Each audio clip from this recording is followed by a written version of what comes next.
За сайн байцгаана үзэгчдээ. Ташиндаа дөнгөдөн ярилцлага ээлж дугаараа өргөж байна. За өнөөдрийн төчнөр Скватраймын хөдөлмөр халамж үйлчилгээний газрын дарга Батамгалан оролцож байна. За таны хувьд бол одоо энэ байгууллагын удирдлагаар томилогдоод бас багагүй хугацаа өнгөрсөн байна. За таны хувьд бас өөрөө энэ нийгмийн хамгааллын салбарт одоо ажиллаж байсан учраас бас тэр сүнэлэнгийн хүн биш. Болохоор бас ингээд ажил явхад бол бас гайгүй байна уу? Тэ нийгмийн хамгааллын салбарын чигээр бодлогын өрөөнд бол яг хүн ардтай хөрвж байгаа бодлогын хувьд бол ижлэхэн баг. Хүндээ чиглэсэн бодлого гэдэг чинь яг цаанаа бол нийгмийн даатгал бол мөнгөн суурьтай. Халамжуул нөгөө юуныхаа ер нь бол адилхан яг иргэдтэй. Амжиргаа амьдралын баталгааг нь хангахын тулд явж байгаа чиглэлгийн хувьд бол адилхан. Нэг систем. Тэ нэг систем. За энэ дээр бас нэг системээс гадна дээр хөдөлмөр эрхлэлтийн чиглэл бас орж ирж байгаа. 16 онд бол бас тусдаа яам байж байгаад одоо бас гэр бүл хөдөлмөр нийгмийн хамгааллын яам гээд бас ажил үйлчлэг нэгтгэж орж ирсэн байгаа.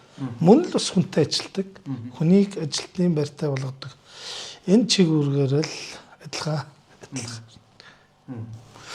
За өнөөдрийн битүүрийн ярилцлага бол бас ерөнхий басны хэд хэдэн асуудлыг ярилцахаар төлөвлөж байгаа.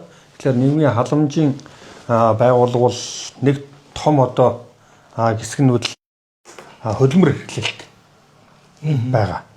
За ер нь одоо Скватра аймгийн хувьд одоо энэ хөдөлмөр эрхлэлтийн одоо түвшин ер нь одоо ямар байгаа юм? Ажил үйлдвэрлэлийн түвшин одоо хэдэн хувьтай байна. За ер нь одоо төрүүл одоо үндсэндээ бас ингээд ажлын байр биелдэг хөдөлмөр эрхлэлтийг хангах энэ чиглэлийн одоо төрийн бодлого одоо нэгэн одоо ингээд жамаараа ингээд явж байна. За Скватра аймгийн ерөнхий одоо бас ингээд онцлог нь юу вэ? Сул тал нь ер нь юу вэ? Яг хөдөлмөр эрхлэлтийн системд салбараар аваад. За хөдөлмөр эрхлэлтийн систем хөдөлмөр нийгмийн хамгааллын яамны хөдөлмөр халамж үйлчлэгийн ерхий газар. За статусын хувьд бол ингээд би босоо удирдлагатай. За аймагт бол хөдөлмөр халамж үйлчлэгээний газар гэж байгаа. Тэгэхээр энэ газар бол хоёр том чиг үүргийн субъект байдаг. Нэг нь хөдөлмөрийн эрхлэлтийн чиглэл дэмжих чиглэлээр, нөгөөх нь халамжийн нийгмийн халамжийн чиглэлээр чиглэлээр ажилладаг. За хөдөлмөр эрхлэлтийн чиглэлгийн бол гол ажил үйлчлэг бол иргэдэг ажил зуушлах нийтлэг үйлчлэгээ, ажил мэргэжлийн чиг баримжаа олгох. За тэгээд халамжаас хөдөлмөр гэсэн бодлогын өрөөнд бол санхүүгийн дэмжлэгээр бичил бизнес эрхлэгчдийг дэмжих утгаараа үндсэн үйл ажиллагаа явуулдаг. За Скватрамын хэмжээнд бол асуусан асуулт нь ажил үйлдвэрлэлийн түвшин 5.7. Энэ жил 2.8 гэд багасч байгаа. За энэ бол бас өнгөрсөн жилийн бас үзүүлэлтүүдээ бас ойлгомжтой. Үзүүлэлтүүдээ бас индикаторууд нь өөрчлөгдсөнтэй бас агцтай гасаа гэд. Одоо би сая бас хэд ингээд сумдаар явлаа. Ажиглалаа. Ерөнхийдөө ингээд энэ бас нэг засцуудын бэрхшээл энэтэй холбоотойгоор малчтын мал цөөрч гэсэн ахгүй мэдээж амьдрал үргэлжлэх хэрэгтэй. Тийм учраас одоо ингээд Скватра аймаг томоохон үйлдвэр аж ахуйн гэж одоо байхгүй байна. Тийм. Тэгэхээр одоо бусад аймаг руу одоо явж ажиллаж байгаа гэдэг ийм одоо ийм амьдралын бодит одоо тохиолдлууд байна штэ тий. Тэгэхээр ер нь одоо энэ уулуурхайн компаниуд ч гэдэг юм уу. Эдгээр одоо энэ монголчуудыг ажилд авах гадны хөрөнгө оруулалтын компаниуд монголчуудыг ажилд авах энэ тал дээр одоо хүсэл эрмэлзэл ер нь одоо ямар байдгийг та хүн хэрэг шахаж шаардаж одоо хуулийн хүрээнд одоо ажиллаж байна. За хөдөлмөр халамж үйлчлэгээний газрын бас нэг чиглэл бол хөдөлмөрийн хяналтын субъект одоо мэргэжлийн хяналтын газар задарч ирээд хөдөлмөрийн хяналтын чиглэл бол манай дээр ирсэн. За энэ чиглэлгийн хувьд бол хөдөлмөр эрхлэлтийг шилжилт хөдөлгөөн маш их өнгөрсөн 24 онд явагдсан.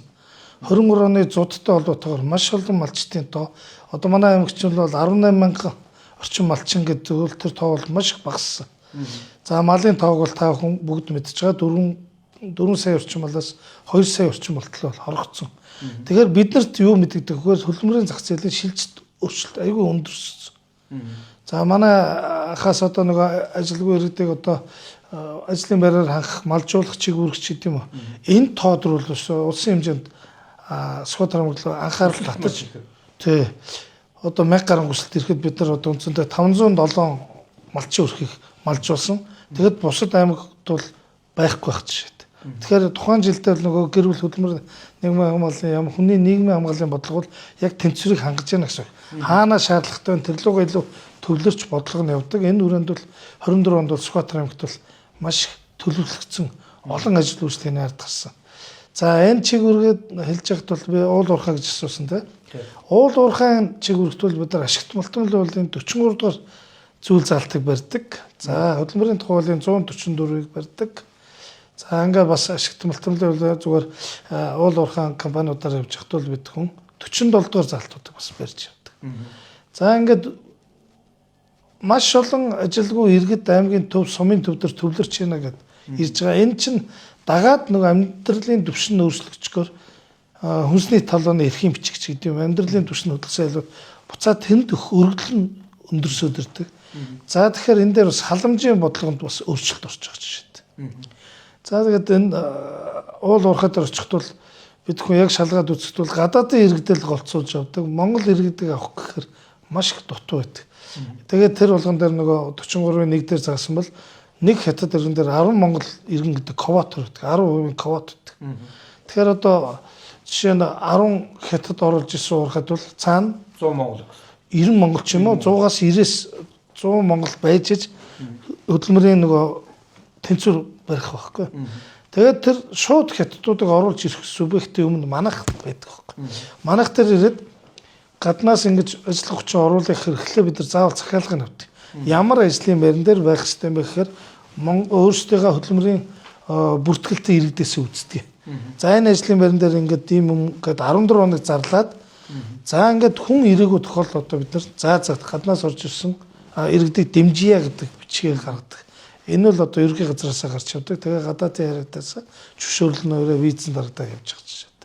За ингээд харахад бол процессын хувьд бол тийм амархан харагдаж байгаа боловч бид хүн одоо өнгөрсөн хугацаанд шалгалтуудыг бодиттой хийж явдаг.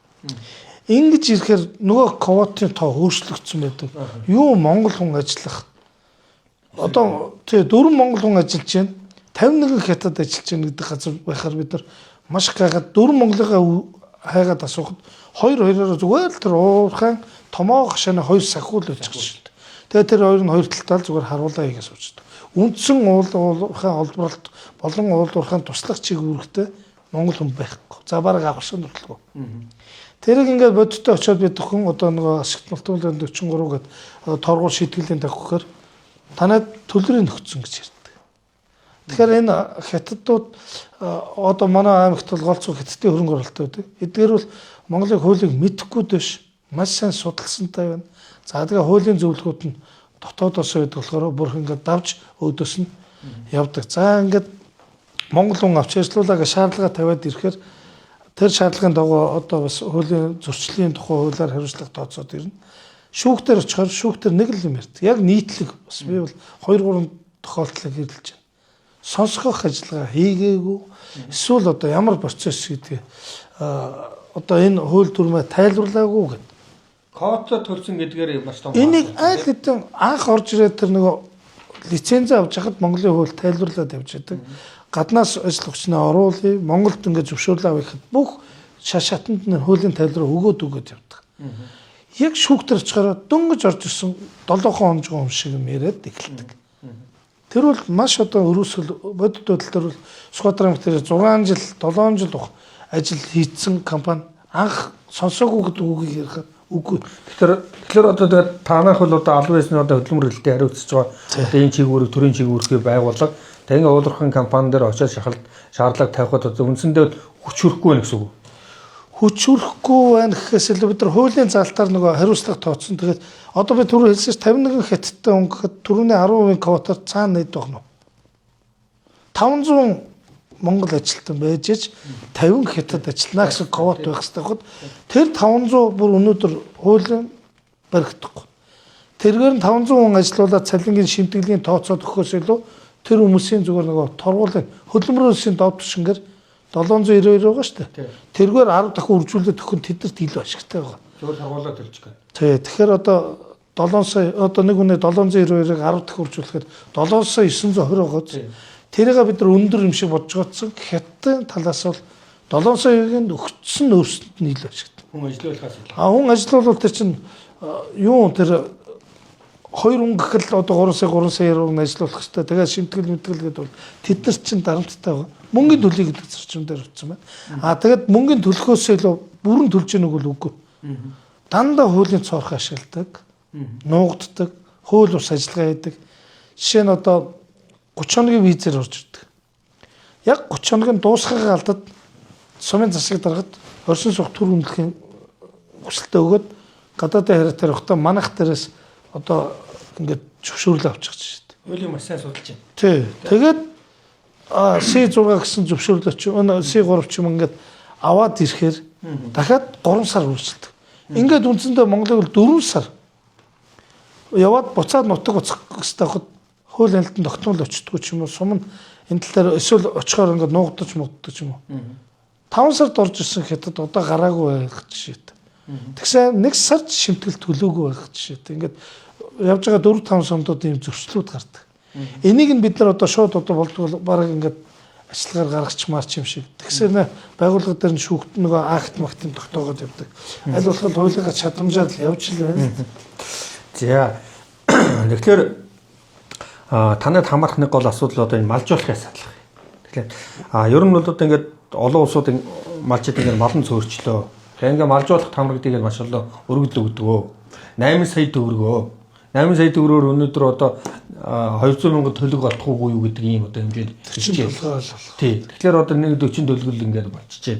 Тэгэхээр энэ ер нь одоо тим одоо хангалттай байж чадахгүй юу? Гэтэл одоо маш олон өргөдөл аваад өгдөг дээрээ нэг хэдхэн хүн өгдөг. Энд чинь эргээд амьдралын бодит төрсөн дээрээ бол одоо ингээд бодиттой үрдэн болж чадахгүй байна гэсэн. За энэ зөвхөн малчин биш нөгөө гарааны бизнесийг дэмжих зээлмэл гэхээр ингээд залуучуудыг дэмжин одоо ингээд бизнес эрхлэгчдийг дэмжин гэдэг. Яг цаг дээр нөгөө өгч байгаа мөнгөн дэмжлэг юм нь маш бага байгаад. Тэгэхээр танай хоёрын хооронд нэг ажил хийсэн нэр зүүж ийнэ гэсэн юм шүүмжлэлүүд бас нодлоо хавар яг тэр зөвлөлийн хурлын үеэр явж ирсэн шүү дээ. Энийг та яаж тайлбарлах вэ? За ийм байна. Зөв. Наад чи бас яг иргэдийн хувьд бол тайлбарламаар санагддаг сэдв байна. Энэ хөдөлмөр халамж үйлчлэгийн газар гэдэг бол өөрөө халамжаас хөдөлмөрлөө гэсэн чиг үүрэгтэй явдаг. Халамж авж байгаа иргэдэг аль болох амжиргааны хамгийн наадлын өөрийгөө авч явах, өөрийн орлоготой болох талын хөдөлгөөний гэдэг. За бүр хөгжлийн бэрхшээлтэй иргэдэг бол бас гэртээ зүгээр сулахгүйгээр ажил хөдөлмөр эрхлэлтэнд дэмжиж 50% буцалтгүйгээр явдаг. За бүр Ахмад насны нөгөө олон нийтийн оролцоонд түшигсэн халамжийн чиг үүргээр бүр буцалтгүй иргэдэд ингээд одоо бань шиег бол баньсныхын нөгөө машиныг ч юм авахт нь буцалтгүйгээр чиг үүрэг явдаг. Энэ нөөрэө иргэдэг болохоор бичил зээл байхгүй. Жижиг дунд үйлдвэрлэлийн асуудал ч гэдэг юм ингээд том далай систем дээр очихоор тусдаа хүн сөдөөжих газрын чиг үүрэг дээр ороод явдаг. Манайх бол халамж авдаг иргэдээс хөдөлмөр эрхлэлтэг чиглэл рүү явдаг болохоор мөнгөн дүнбэл одоо нөгөө бүр малгүй байсан иргэднээс бас 8 саяар яг энэ ч бас 2 жилийн өмнө 5 сая байсан. Бас 8 сая болж өсчихөд байгаа. За өнгөрсөн 24 одоо 1 жилийн өмнө бас журам дээр нөөцлөлт болсон. 8 саяар аваад 3 жил одоо буцаж төлдөг штэ. Мал нь ингээд өсөөд үр дүнтэй байсан тохиолдолд дараагийн шатны одоо нэг юу дэвшүүлэх үүднээс бид нар экватор төвөр дэмждэг болсон байна. За мөн над санхүүгийн дэмжлэг гэж байгаа. Манайх зээл гэж ярихгүй шүү дээ. Дэмжлэг одоо энэ нэг юм далах барих гэдэг, боо барих гэдэг, юм оёх гэдэг, ногоо тарих гэдэг. Энэ хүмүүстээ бид нар дэмжлэг үзүүлэхүүдээ санхүүгийн дэмжлэг гэж явдаг. Тэр дэмжлэг нь бол өөрөө хүүгүй явдаг. 3 жилийн хугацаанд буцаад болдог. Энийг төлж явах тэр 3 жилээр төлсөн тохиол дахиад 15 сая болдог. 20 сая болдог. За энэ болдог тийм болцсон шүү. 3 жилдээ төлөө дууссан бол дараа тэрэн одоо төслөө орж ирвэл бид нар 15 сая өгнө. Ингээд бас нөгөө зээлийн сайн түүхтэй ч юм иргэн зээл гэд би өөрөө бас буруу яриад. Санхүүгийнхаа буцаад иргэн төлөлтөө сайн хийсэн бол тэр чин дараагийн шатлалд ороо юм. За бид нар бол сум хөгжүүлэх сан, жижиг дунд үйлдвэрлэлийн санд бүр төсөл бичигт нь бид нар дэмжижтэн гэж байгаа шүү дээ. Тэрийг олгуулахын тулд бид нар дэмжсэн бичиг ч юм уу. Манай дээрээс ингэж явсан ч гэдэг юм уу. Ийм нэг уялдаатай ажлуудыг хийх журамлагч юм бол гарч ирсэн баг. Ер нь хэр үрдүн гэсэн. За үрдүн бол биш нүдэндээ шууд харагддаг. Жил болгон одоо манай Сүхбаатарын хувьд бол нөгөө намрын ногоо өдрүүд болдог. Үзэсгэлэн худалдаа болдог. Энэ дээр манайх бүртгэлээр манайхаар хүмүүсээ нөгөө зар явдаг. Тэгэхэд 70-80 орчим өмнө цэвэр манайхаас одоо санхүүгийн дэмжлэг авсан хүмүүс. Манайхаар одоо нөгөө хөл дээр боссон ч хүмүүс гэдэг юм уу. Энэ хүмүүс нь байж идэг. Буцаад тэр үзэсгэлэн худалдаан дээр нөгөө шалруулдаг шүү дээ. Тэн дээр бид нар ч бас тоон бүртгэл авдаг шинэ хүмүүсээ хөдөлмөрийн зуршлал гэдэг бас л ажиллаа хийж идэг тийм ээ. Тэгэхэд 70-80% нь манайхаар дамжсан. Манай миний нөө талын Монгол борцолчин ч гэсэн хамгийн анх стартапаас эхэлсэн 10 сая. Тийм стартап яг одоо яваас ингээд нөгөө жижигхэн 5 10 гэдэг хас илүү нөгөө стартап гэхээр нийгэмд нэн хэрэгтэй шинэлэг, инновацлог. Энэ талаас харуул арай тусгаалаад арай өөр өндөр дүнгээр манайх бол өгдөг. За нөгөө санхүүгийн дэмжлэг өгдөг. Тэр нь эргэн буцалтгүй. Өнгөрсөн 25 оноос бол эргэн төлөлттэй болцсон. Тэгсээр нэ 15 сая 20 сая болсон байгаа. 20 сая нь болохоор анх удаа нөгөө бүсийн хэмжээнд стартапыг зарладаг болсон. Энэ жил ихэд бас сонирхолтой нь бол бас манайх хоёрт орсон нэг төсөл байна. Тэр нь хүн хийж чадвал, зүтгэж чадвал, хичээж чадвал заяан дэмждэг гэдэг шиг 10 дугаар ангийн хүүхд авсан шүү дээ. Тэ? Тэр бүсдэр очиод ингээд шалруулж хагаад янз янзын бизнес эрхэлж байгаас гой залуучуудын санаа бах тэр дотор 10 дугаар ангийн хүүхд өөрөө санаагаа тайлбарлаад тэр хүүхд хоёрт ороод бүсийн хэмжээний стартап авцсан байх жишээтэй. За стартапыг бас өнгөрсөн 24 онд бид бүхэн бас ингэж хэлээд засаг дарга бас энэ дээр ямар асуудал байна гэж хэлсэн. Маш сайхан шинэлэг бизнесийн санаанууд байна. Даанч бид нар аймгийн хэмжээнд нэгийг шалруулдаг.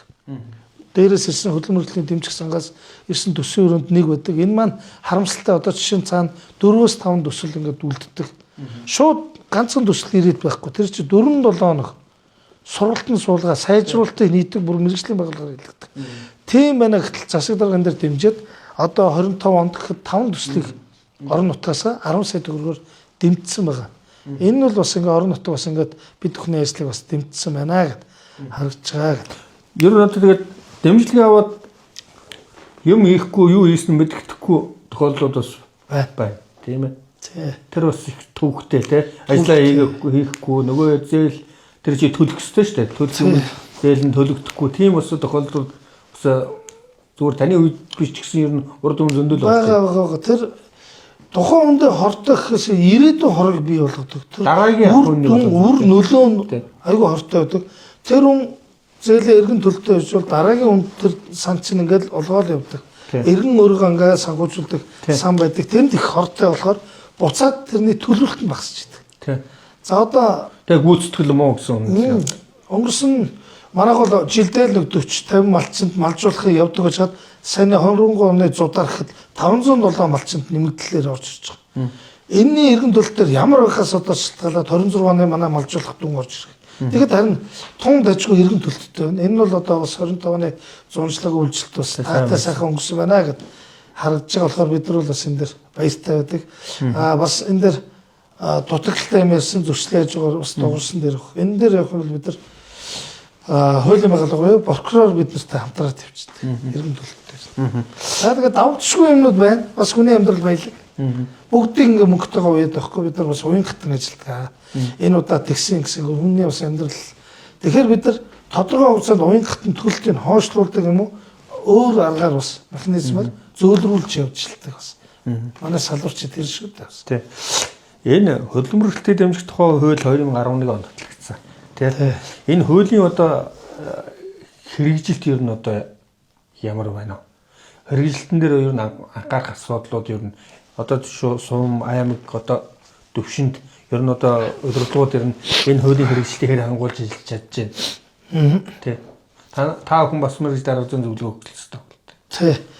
Энэ хууль бол өрөөсгөл мөрдөгдөж байгаа гэж би хэлэх гэж байгаа. Энэ юу ихээр хөдөлмөрлөлтийг бол нөгөө төр хариуцдаг. Төрийн захиргааны байгууллагыг хийж хэрэгжүүлэх ёстой гэдэг ингээд нэг ойлголт байдаг.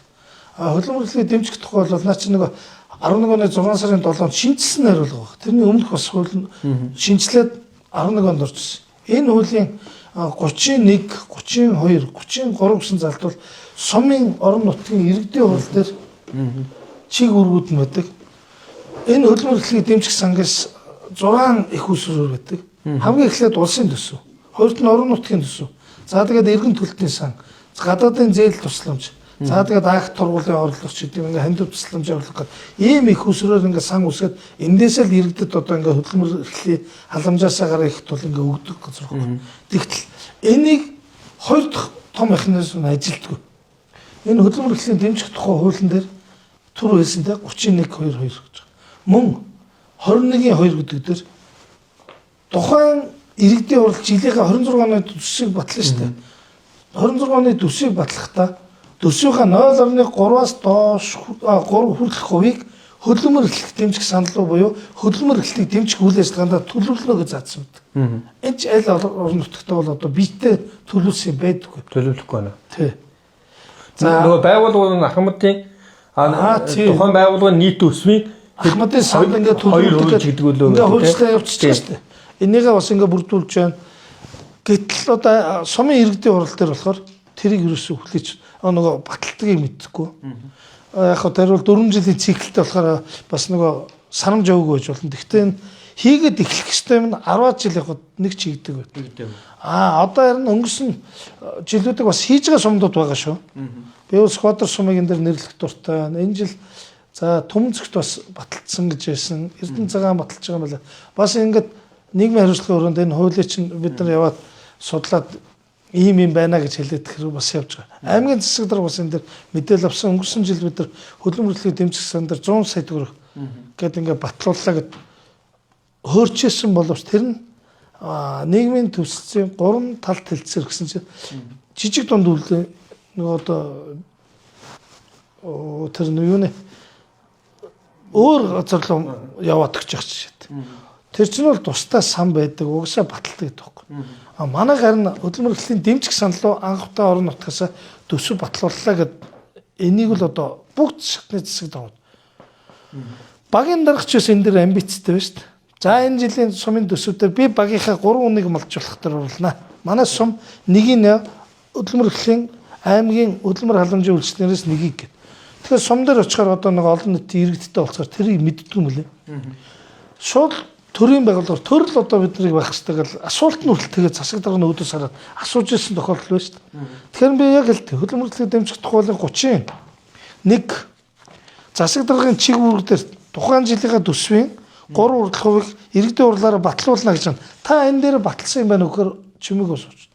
Иргэдийн хурл нь хөдөлмөрлөлийг дэмжих талаар сум нийслэл дүүргийн аймаг сум нийслэл дүүргийн иргэдийн төлөөлөгчийн хурал дараах бүрэн ирэхээр хэрэгжүүлнэгээд энэ төсвийг чинь тусган батлах гэдэг байдаг байхгүй. Энэ нүрс ордгоо. За энэ одоо төсвийгээ болов. За бид бодит оруулсан бас мөнгөнд юм байдаг. Энэ дээр харамсаж явдаг.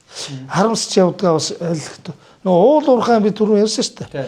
Ковотор ажиллуулагын төлөө бид нар одоо чадхад гараад хуулийн хүрээнд хариуцлага тооцож нөхөн төлрийг тухайн сумын санд оруулж байна тийм үү?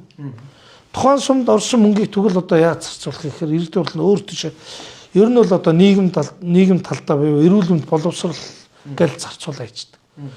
Уулан дээр аль их усрээр орж ирсэн гэхэд ашигт малтомлын 43-аар орж ирсэн бол ажлын ковотор Монгол хүн ажиллуулагын төлөө төлөр байхгүй юу? Тэгэхээр тэр мөнгийг буцаад монгол хүнийг ажилтаа байлгах гэж зарцуулах ёстой байдал нь шууд эрүүл мэнд боловсрол руу хийждэг. Цаад утгаараа яг нийгэм талдаа сайн боловч шууд буруу шууд зарцуулах нь явж иргэдийн хурл дээр. За энэ дэр 5 зүйлээр зарцуулна. Эхлээд хөдөлмөрлөлийг дэмжих ямар нэг арга хэмжээнд төлөвлөнө. Хоёрдугаар шинээр ажлын байр гаргана. За тэгжээд эрүүл мэнд боловсрол бусад гэсэн үг гэдэг байхгүй юу? Тэгтэл энэ эхний хоёрыг нь бүр хаяад энэлүүгээ яваадахаар бид хүмүүс ингээ уул уурхаагаар хариуцлагын тооцоолаа шүүх цагдаа бол янз янз юм болно шүү дээ процесс. Тэгж жагаад оруулахад сум нөөрэ энэ дээр буцаад хөдөлмөрлөлийг дэмжсэн үйл ажиллагаа хийх болохоор бас нэг талдаа өрөөсгөл болчиход байдаг дээр бас эмзэглэж явдаг. Тэгээд ярьж байна. Бас хүн хэлгээс цааш чигээс бас энэ чи ойлгож байгаа сумдууд байна. Скватер сумыг би түрүү хэлсэнтэй уул уурхаагаас орж ирсэн нийгмийн сайн сайхны төлөө гэдэг дээр бол одоо уул малжуулах төсөл мундаг явж шүү дээ. Сум өөрөө дангаараа явж байна. Мөн баруурт одоо өнгөрсөн жил 24 онд хамгийн өндөр эрсдэлтэй 2 сумын нэг гээд 3 сумын баян дэлгэр Скватер сум баруурт байсан шүү дээ. Баруурт бас малжуулахыг явуулж байна. Ингээд бас нөгөө байнда бодлогууд нь очиж байгаа юм бас сайхан байна гэдэг. За тэгэхээр таны нэг чи өргөлөд халамжийн чиглэл тий. За одоо мэдээж одоо нийгмийн одоо бас хүнд ийм хэсэгтээ бас төр хараа халамжаа бол хүрэх хэрэгтэй.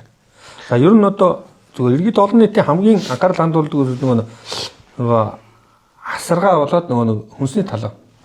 Хамгийн хэмжээнд ер нь хэдэн Энэ хүнсний талаа авдаг. Энэ одоо тэгээд тухайн өрхийн хэрэгцээ хангаж чадахгүй гэсэн одоо хэдийн дөрөвний одоо хүнсний хөнгөлөлт юм очтгийг. Манай аймаг ер нь улсын дунджаас хэр явдаг. Улсын дунджаас ер нь дунд хавцаа явдаг. Зарим аймаг бол хүнсний талангүй аймаг байдаг. За манай аймаг ч бас хүнсний талангүй болно гэдэг бас сайхан ураатай явж гад бас багсгсан тал байгаа. Зарим сум бол хүнсний талангүй сум төр байдаг шүү дээ. Байдаг те наран маран ч гэдэг юм байдаг байхгүй. За яг манай аймгийн хэмжээнд 141 өрх байна. Хүнсний талан амжиргааны дэмжигтэй хүнсний эрхийн талаанаар үйлчлүүлдэг. Аймгийн хэмжээнд. Аймгийн хэмжээнд. Бага юм шүү. Бага. За тэгэхэд энийг олон жил нөгөө одоо бас халамжийг асуусантай холбогдуулаад халамжийн чиг үргүүл энэ 25 онд бол маш том реформын ажиллагаа хийсэн. Хийх чиг үүрэг юмны хувьд бол шал өөр болсон. Энэ юу гэж хэлэх гэж юм тэгэхээр халамжийн чиг үүргийг хөдөлмөр халамжийн газрын халамжийн гэлтс одоо голлоод ингээ хэрэгжүүлээд явдаг гэсэн бол энэ чиг үүргийг төрийн бас байгууллагаар төр хувийн гэрчлэлийг түншлэр хийгээд 25 оноос ингээд явуулаад гисэн. Хуучин бол яг бас өрөөсгөл байсан. Бас нэг нүүлэхэд би ажил хийчээ те. Тэгээ би өөрийнхөө ажлыг тайлагнаад тэгээ би өөрийгөө дүгнээд өөрийгөө хоошоо ямаргаа явуулаад тэгэхээр энэ яг бодиттой юу гэдэг дээр бас эргэлзээтэй байсан. Тийм ээ. Тэгэхээр энэ хувийн хвшлэр яг энэ чиг үүргийг хийлгээд мэрэгжлийн байгууллагаар мэрэгжлийн гэж хэлээд байгаа нь маш том өсрэлт байхгүй юу? Хуучин бол одоо хөдөлмөр халамж үйлчлэгийн газрынх нь одоо тэр гэртээ байгаа ч гэдэг юм уу ингээ гэвтэрт байгаа хүнд очиод үйлчлэг үзүүлэхэд тариа тарьж чадахгүй. Би үндсэндээ л одоо усанд оруулах ч юм уу тийм л элементарны мэдгүйс бол одоо яг ингээ төрийн сургалтад одоо би энэ жил бол манайх тусч хүч. Гэвь бүр хөгжлийн бэрхшээлд иргэдэд яг одоо ингээ сэтгэл санааны юм өгдөг төрийн сургалт байна. За энэ дээр гэрээлээд ажил үйлчлэх гэж байна. Энд одоо үүсдэх гэж байна. Энэ од суулгах уу гэж ярьдаг шүү дээ. Эдгээртэй бол одоо гэвтрийн одоо 0.3 хүмүүс одоо нөгөө 70-аас дээш хөдөлмөрийн чадвар алдсан хүмүүсийн тэр эрүүл мэндийн үйлчлэгийг асран сувлах үйлчлэгээнүүдийг өгсөн.